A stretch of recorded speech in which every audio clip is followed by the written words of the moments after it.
Milhões de crianças desaparecem todos os anos. Algumas nunca são encontradas, outras já são consideradas mortas, e uma pequena parcela tem a sorte de ser encontrada e reabilitada na sociedade. No entanto, um dos casos mais famosos envolvendo o desaparecimento de uma criança é o caso do Rui Pedro, que meses após o seu sumiço, foi encontrado vídeos e fotos do mesmo na Deep Web. E para piorar, em um site de pedo. Então eu já peço que se preparem, pois essa será uma das histórias mais sombrias e revoltantes que eu já contei aqui no canal.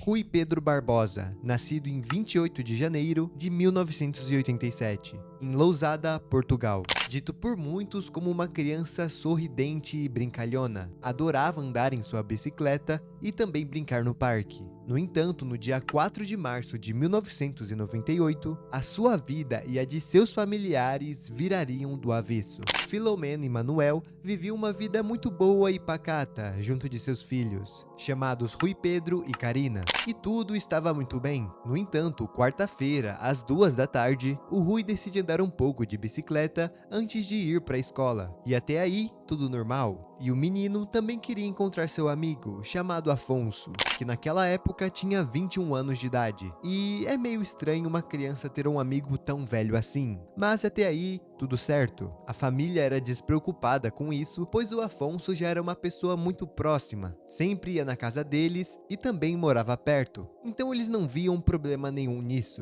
No entanto, gravem seu rosto e seu nome, pois ele será bem importante daqui pra frente. Quando o Rui vai pedir para sair com ele, a sua mãe diz que era melhor ele ficar andando por ele mesmo, já que daqui a pouco ele iria para a escola. E também outras crianças brincavam naquela rua, ou seja, não teria nenhum problema. No entanto, lá para 6 horas da tarde, a Filomena recebe uma ligação da escola, e eles dizem que seu filho não compareceu à aula hoje. E isso já deixou ela bem preocupada, já que o Rui nunca tinha faltado uma aula sequer. Então, poderia ter acontecido algum acidente com seu filho, ou até mesmo coisa pior. Então, no mesmo dia, ela já sai à procura de seu filho, perguntando para os vizinhos, pessoas próximas e até mesmo as crianças que brincavam na região. E durante essas perguntas, um senhor diz ter visto a bike do Rui jogada perto de um matagal. O mais bizarro é que parecia que alguém tinha colocado ela ali de propósito, tentando esconder a bicicleta do menino, já que ela estava atrás de uns arbustos. Então aquilo era bem estranho.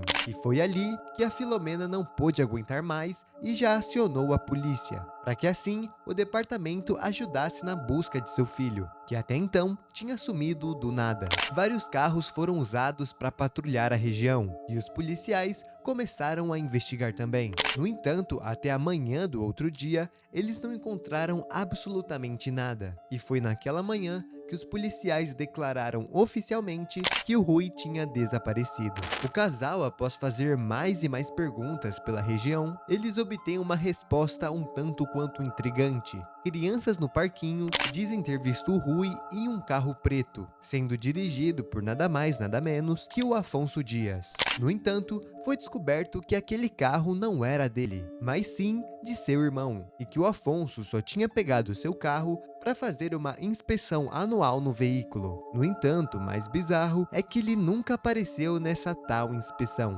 E é aí que as coisas começam a ficar bem estranhas.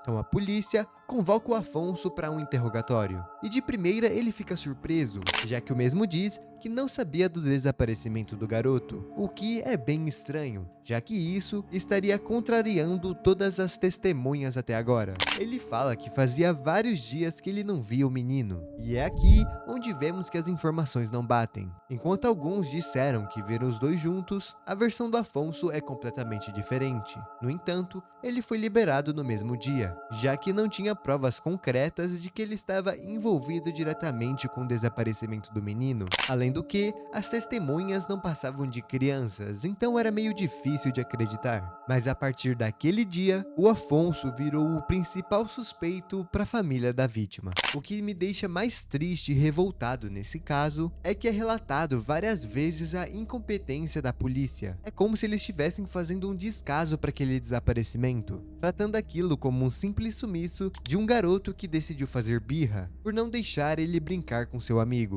No entanto, ao decorrer que a história vai desdobrando, podemos ver que o que causou seu desaparecimento é bem mais sombrio do que uma simples birra. Depois de alguns dias, o caso estava começando a tomar muita força em Portugal, já que a mídia estava falando dele toda hora. Os pais do Rui não ficavam um dia sem procurar pelo garoto, e isso nos leva para o João André Mendonça, primo de Afonso.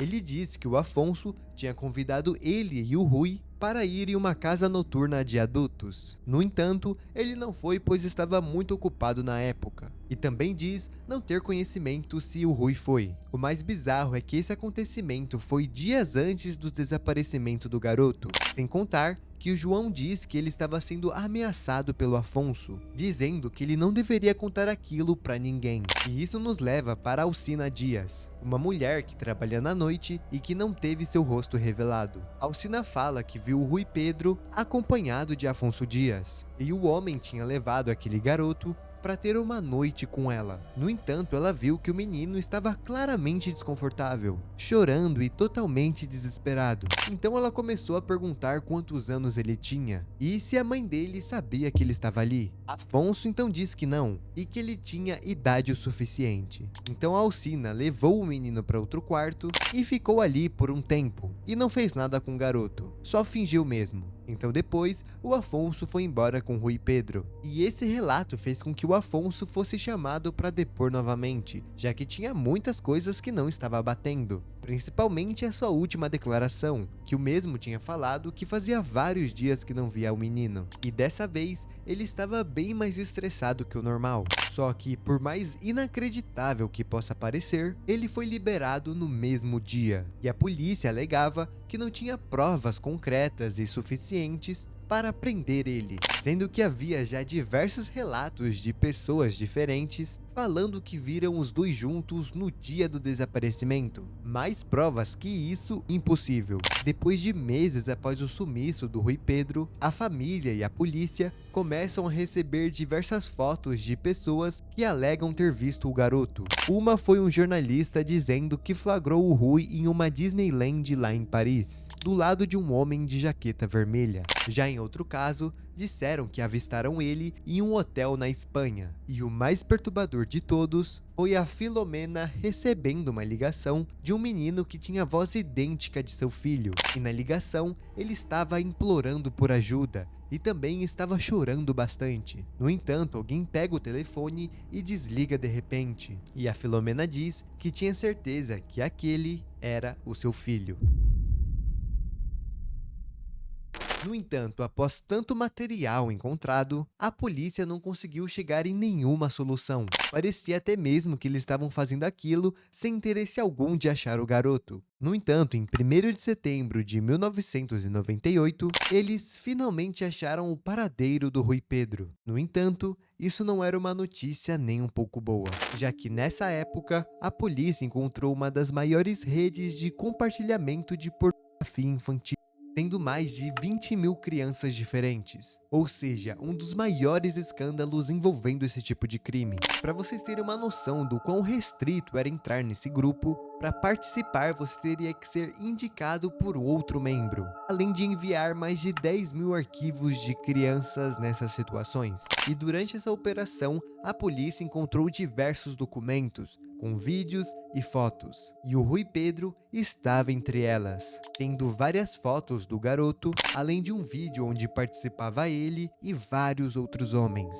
As cenas são bem fortes mesmo, e acredito que nem mesmo a polícia divulgou isso. Temos somente relatos dos que viram essa obra maligna. E para piorar ainda mais a situação, os seus próprios pais tiveram que ver esse vídeo, com o objetivo de identificar se aquele era realmente o seu filho. E só de imaginar como ficou o coração desses pais após ver aquilo, já não me bate um sentimento muito bom. E por incrível que pareça, mesmo após todas essas revelações, as investigações sobre o Rui foi diminuindo aos poucos, provando que a polícia já estava pensando que o menino já tinha ido de F, por causa da fama extrema que o caso estava recebendo. Então provavelmente as pessoas mais intencionadas já teriam dado um fim no garoto. No entanto, a sua família não desistiu. Mesmo que tivesse passado anos, eles continuavam à procura de seu filho. E como a polícia não estava ajudando muito, eles decidiram contratar investigadores pessoais para continuar o caso. E os mesmos conseguiram juntar provas para que o Afonso fosse indiciado lá em 2006.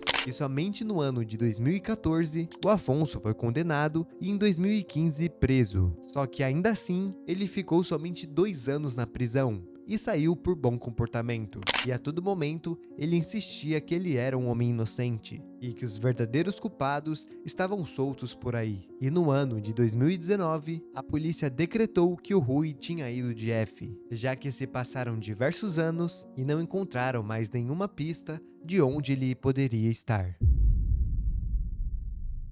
É impressionante que mesmo após tantas provas relacionadas ao Afonso, ele permaneceu somente 2 anos na prisão, além de ter ficado solto por aí até que esse resultado saísse. Sem contar que, para mim, é nítido que ele realmente fez alguma coisa, já que o que ele disse não batia, outras pessoas viram ele no lugar com Rui Pedro e até mesmo no dia do desaparecimento do garoto, ele também estava lá, além também de contar várias outras mentiras. E eu não duvido que ele tenha pegado o garoto para vender em um mercado clandestino, mas a real verdade dessa história nós nunca saberemos, já que esse garoto permanece desaparecido por mais de 30 anos e não tem sequer uma pista de onde ele pode estar, sem contar que os lugares que ele frequentou é de deixar qualquer um arrepiado, e só de pensar o que esse menino teve que passar já me deixa mal. Deixa aí embaixo nos comentários o que vocês acharam desse caso e até mesmo o que será que poderia ter acontecido. E é lógico,